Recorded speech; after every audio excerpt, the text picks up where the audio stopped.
Hello everyone, it's another weekend guys and another chance to spread the word of God. I hope everything is well no, to everybody. So our topic for today is about still in Matthew chapter 20 na tayo guys no, verse 1 to 16. This topic guys is very interesting no. So I hope you have time to embark with me again no with this study that we may increase no and learn something from our Lord. So without further ado, let's begin. In Matthew 20 verse 1 to 6 it is said, "For the kingdom of heaven is like unto a man that is an householder," no? Householder meaning may-ari no or amo, "which went out early in the morning to hire laborers into his vineyards." So, lumabas siya, no? Yung mayamang tao, no? Sa bahay niya para mag-hire ng mga trabahante ba? Laborers para sa ubasan niya, no? "And when he had," in verse 2, "when he had agreed with the laborers for a penny a day, he sent them into his vineyard." So, kung may nakita siya, no, ng mga laborers who agree in 1 penny a day. 1 penny is 1 silver, no? Silver penny, no?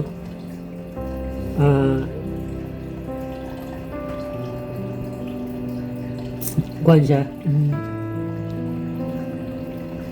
daily labor siya, no? Value ng a day of labor. So 1 penny is equivalent to a day of labor, no? Sa time ni Jesus Christ. So they agree for 1 penny na magtrabaho sa vineyard, no? Sa ubasan. And when he went out about the 3rd hour, no? 3rd hour means alas 9. So, ang time kasi sa Israel guys is they start 6, no? 6 as the first hour, no? 6 a.m. in the morning, the first hour. So, 3rd hour, so it means alas 9 na umaga. So, lumabas ulit siya nung alas 9 na umaga, no?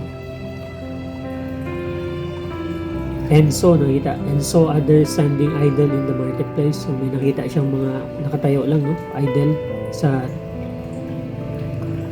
sa market, sa agora. And said unto them in verse 4, "Go you also into the vineyard, and whatsoever is right I will give you." And they went their way. So punta din kayo sa vineyard ko, sabi niya. So, and I will give you, no, what is right, kung ano yung payment for ano to, no.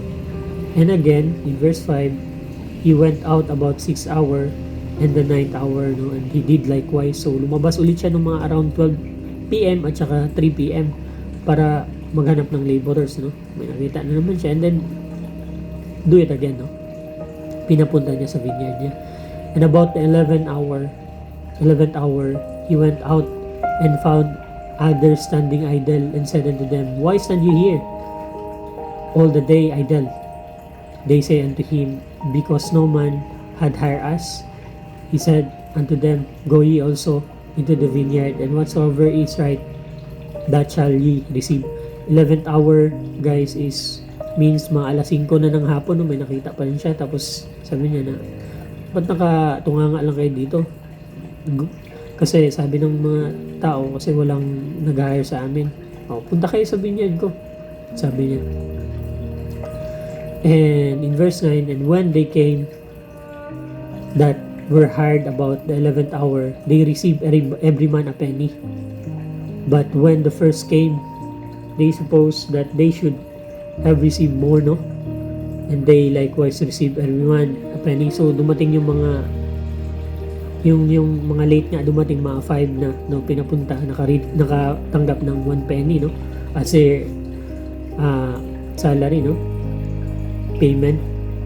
So yung mga nauna, nung pumunta na din para kunin yung bayad nila, they expecting, no, a little, a bigger payment.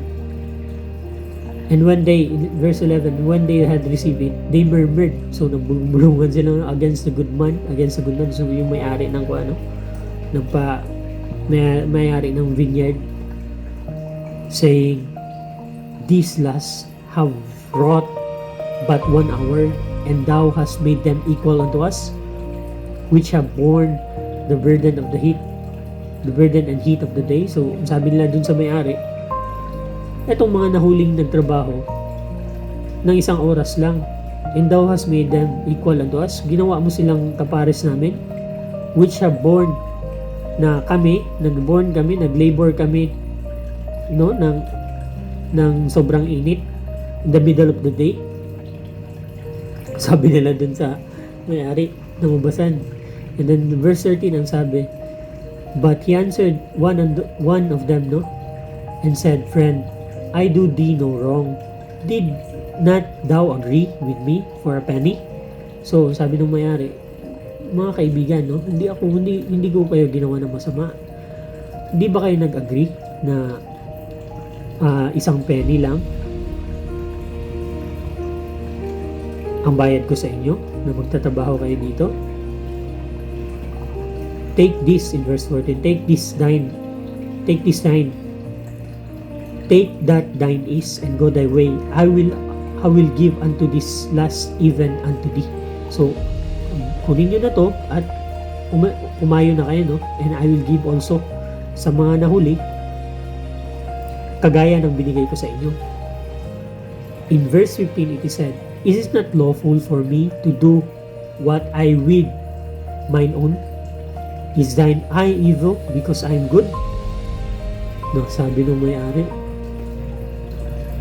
is it not lawful for me? Hindi ba karapatan ko na kung anong dapat gawin ko sa kayamanan ko, sa kaari-arian ko?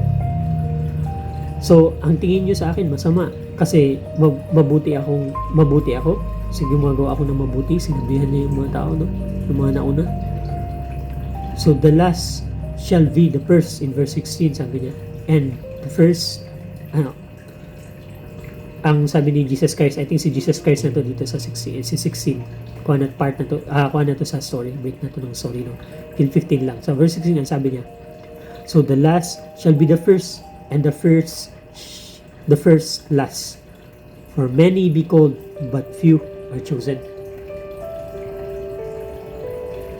Kung ano,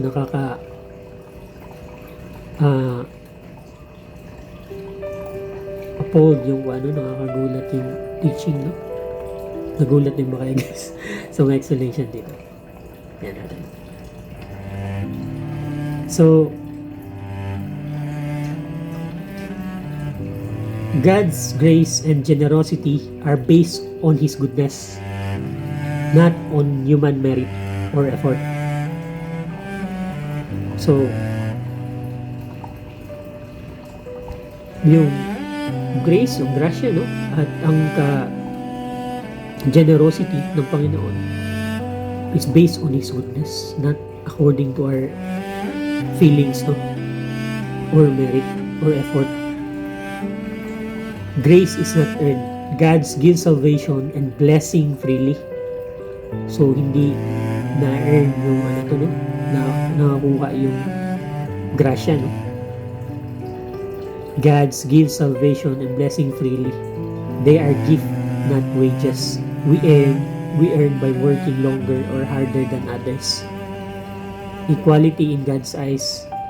Those who find faith late in life receives the same eternal reward as those who have served God their entire lives. So, yun nga. If you think that you deserve more because you serve God early in your life and you serve longer than others, no? Think again. Because God is not partial, no? He decides whatever He wanted, no? Because He is who He is. He is sovereign, no? Kung ano man yung gusto niya, he gets what he want, no? Hindi yun nagdidepende sa atin, sa actions natin, no? God has full authority, no, over his creation, including us. Avoid comparison and envy. The early workers became resentful because they compared themselves to others, no? So the text warns against looking at God's blessing to others with an evil eye, jealousy. So, ano sa atin ngayon kung God will let the people know who will repent later on their life, no, like mag-age sila ng before they die, no, mga around 70 or 80, and then God will give them pardon and let them in, no? What is it to us? What is it to you na nag-serve ka no around teenager ka pa? Is the kingdom of heaven ours? So yun we should not envy, no? 10th commandment, no? We should not, thou shalt not covet. So if we receive salvation, no, then let's also welcome others, no, who will repent later in their life, no? And if God will want them in, let's receive them with open arms and be happy for them, no? Like the scripture said, there for angels rejoice in the kingdom of heaven, no, for over one sinner that repented. But if you think that okay, ganun pala, so magre-repent na lang ako sa later stage ng life ko, no, like around 40, 50, 60, 70 or 80 before my deathbed, when I'm lying in my deathbed, no, when I'm lying down, no, talagang kuha na ako, saka na lang ako magre-repent. It is not advisable, guys, to do that. Pero those sa mga elders na nandun na ngayon, sa ngayon, you can still come, no, and repent. You are all welcome to embrace the forgiveness of our God, no, to embrace His goodness and His grace, no. But for the young ones, do not plan, no, to repent later on in your life, because we don't know, and this is true, guys, this is facts. We don't know what may come tomorrow, no. It is a foolish thing for us to plan our repentance, our salvation, no, later in our life, kasi we don't know what will come tomorrow, what might happen later or tomorrow, especially tomorrow, no. Pwede tayong bangungutin mamaya or may mangyari any time of the day, no. So it is too foolish to gamble, no, your eternity, guys. As I always say, you count any number and compare it to eternity. If you can get hold of your eternity now, confess the Lord Jesus Christ as your Lord and Savior, you are wise, no. But for some people, no, who will not hear, will not listen, let them be, and let's pray for them, no? Let's not rebuke, let's not make fun of them, no, and let's pray for them that they may be enlightened by the gospel of our Lord Jesus Christ, no, and open their minds, no, and consider their eternity. That is the most important thing, no, in your entire being, no. Seal it first. So let's just pray for them that they might be open, no, and be saved also. So God is sovereign. God has the absolute right to distribute His mercy and blessings as He sees fit. So true. The first shall be the last. Earthly standards of status, pride, and entitlement are flipped upside down in the kingdom of heaven. So if you are very good at everything, no, you must serve. serve the weak, no? So if you are very into into God, no, if you are very serious about your faith, no, you should serve and uphold the people that is weaker than you, no, in general, in spirit, in mind, in peace, in body. So let's exalt them, no, that we may become a footstool for those who are weak, no, that they may understand and be with us. So let's minister, let's serve God, and be an example to others, no, be a light unto this world, no, show them the way. It is hard, but as Christ said, I am with you always, no, even unto the end of the world. So in Romans 9:20-21, he said, Nabat, O man, who art thou that replies against God? Shall the thing formed say to him that formed it, Why hast thou made me thus? Had not the potter? So, Nabat, O man, who art thou? Sino kayo? To reply against, para magsalita against God, no? Shall the thing form? Shall yung mga bagay na ginawa will say to him that formed it, Why hast thou made me thus? In verse 21, it is said, Had not the potter power over the clay?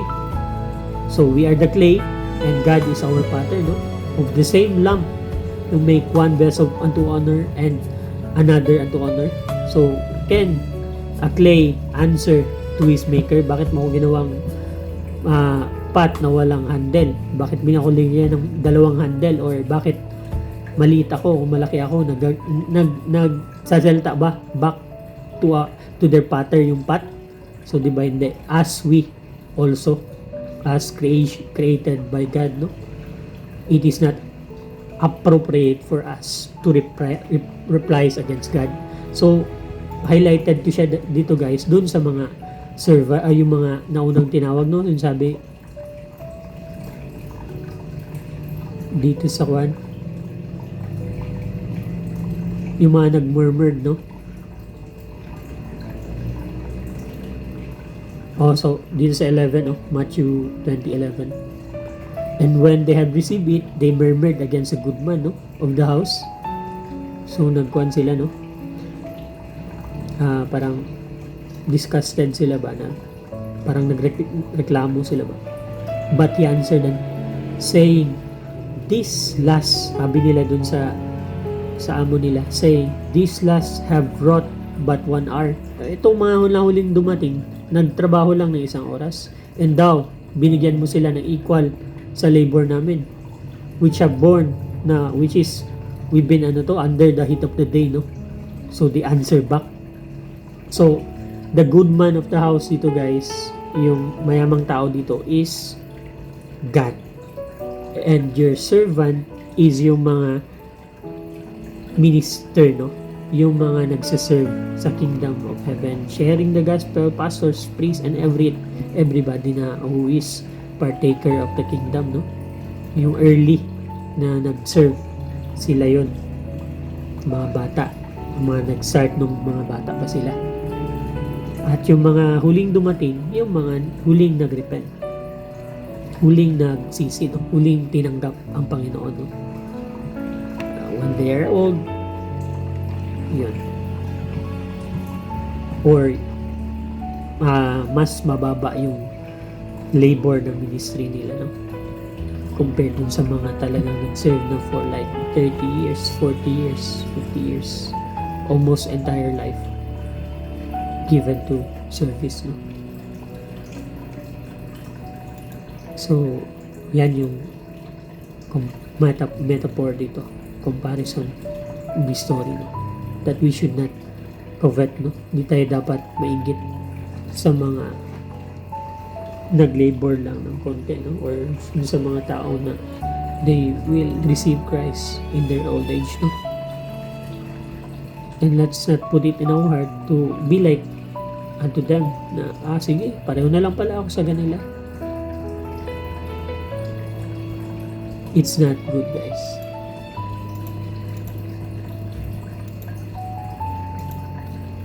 So, in this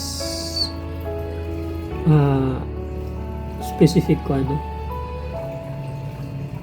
in Romans 9:20-21, Paul uses the metaphor of potter and clay, to assert God's absolute sovereignty over creation, emphasizing that human beings have no right to question or challenge God's judgment, purpose or choice in salvation history. So God has absolute authority, over His creation.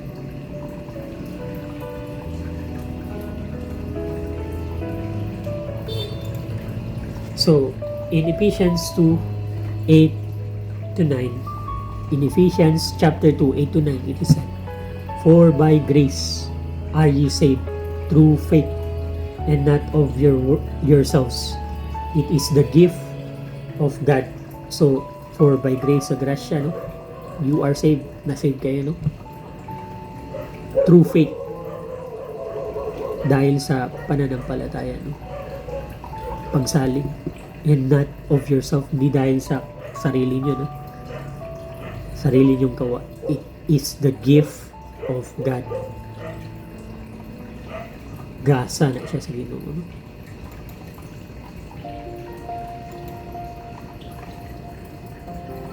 So, in Lamentation 3:23, it is said, "It is of the Lord's mercy that we are not consumed, because His compassions fail not. They are new every morning. Great is thy faithfulness."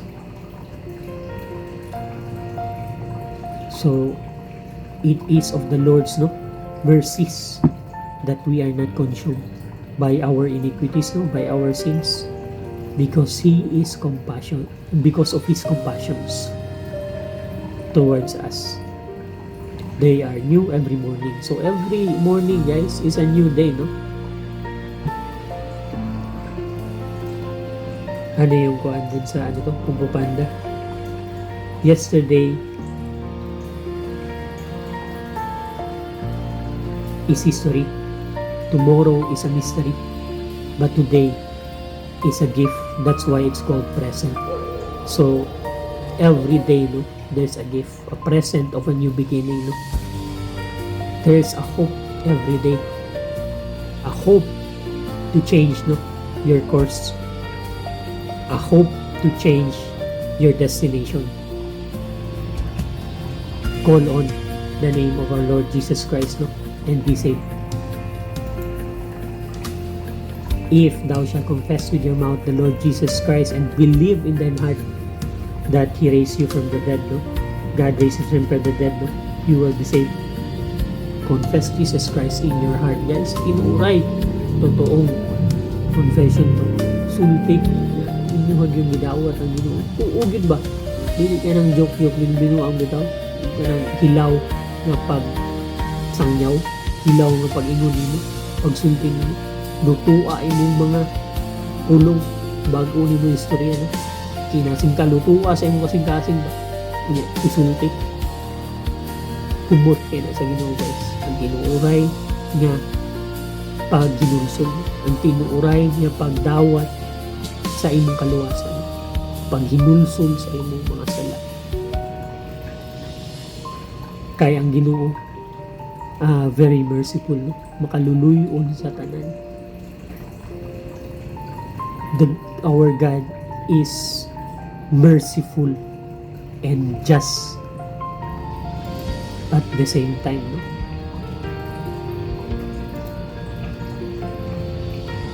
In Isaiah 55:6-7, it is said, "Seek ye the Lord while he may be found." Seek, pangita ang Ginoo, makitaan pa siya ninyo. Call you upon Him while He is near. Tawagan niya siya, na naa pa siya sa doon, Let the wicked forsake his way. Pasagdi ang mga mga wicked na mga tao, no? Mga sasala ang tao, no? To forsake his way, mag to give up his wicked way ba,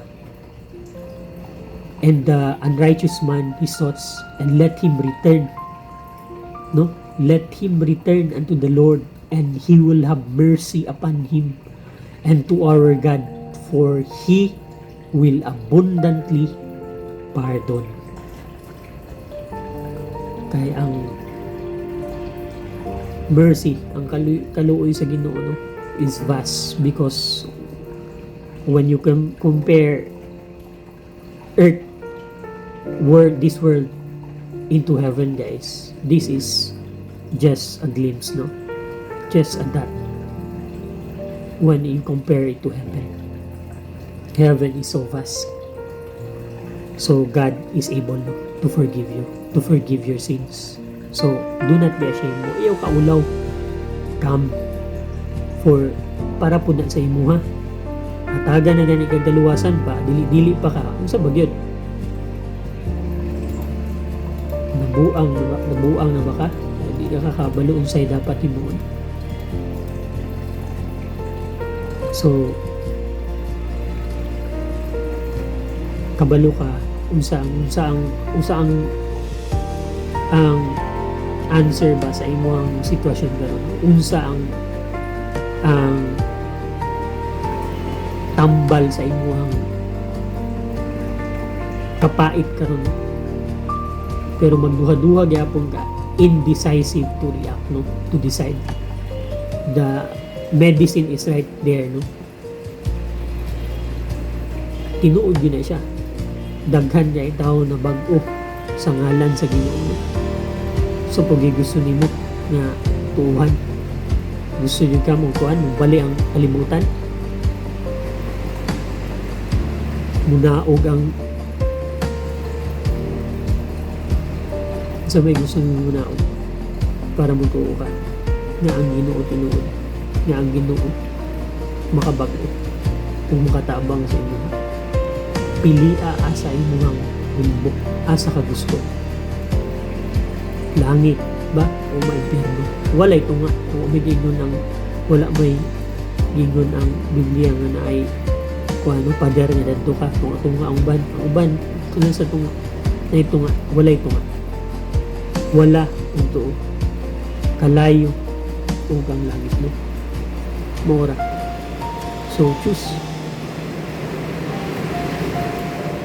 In Jeremiah 29:11 to 14, it is said, "For I know the thoughts that I think towards you, said the Lord."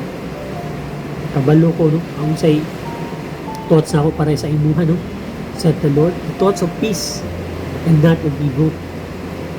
Mo ni plano sa Ginoo, mo di ang una-una sa tuwa ba, to give you an expected end, a good end. Then shall you call upon me, and you shall go and pray unto me, and I will hear ka ng tiyo. Papakinggan ko kayo, makikinig ako sa inyo, maminaw ako sa inyo, and you shall seek me, upakitaon ko ninyo, and find me, makitaan ko ninyo, when you shall search for me with all your heart. Kung pangitaon ko ninyo sama sa tibuok ninyo kasing-kasing, no, kauban ninyo itong buok na kasing-kasing, no, tinuuray yun yung papangita ba, yun yun kung tinuuron niya pag pangitaon, you will find me, no? Di joke na pangita ba, and I will be found of you, and I will be found of you, said the Lord. Makitaan ko ninyo, and I will turn away your captivity. So I will turn away your captivity, no, yung mga vices na who binds you, no, yung mga addictions, mga unsa ba ng dili mao na nasa inyo, kwaon ako na sa inyo, pulong na siya sa Ginoo, and I will gather you from all the nations and from all the places whither I have driven you, said the Lord, and I will bring you again into the place whence I caused you to be carried away captive. So mo lang to, no, I hope you've been blessed. So very reassuring that very reassuring lang that we have a God like our God, no? A very merciful God, no? Who accept us full-heartedly, no? Irrespect of what person we are, no? Anong klase ka pagtao. Maputi, itim, brown, o ano ka pa. Short, tall, or handsome ka ba dyan? Ha? Ano yan? Dark, tall, and handsome? So yun lang guys, no? Maraming salamat sa pakikinig. I hope you've been blessed. As I always say, let's fear God and depart from evil. Let's not be overcome of evil, but let's overcome evil with good. Mag-ingat kayo and may God bless you.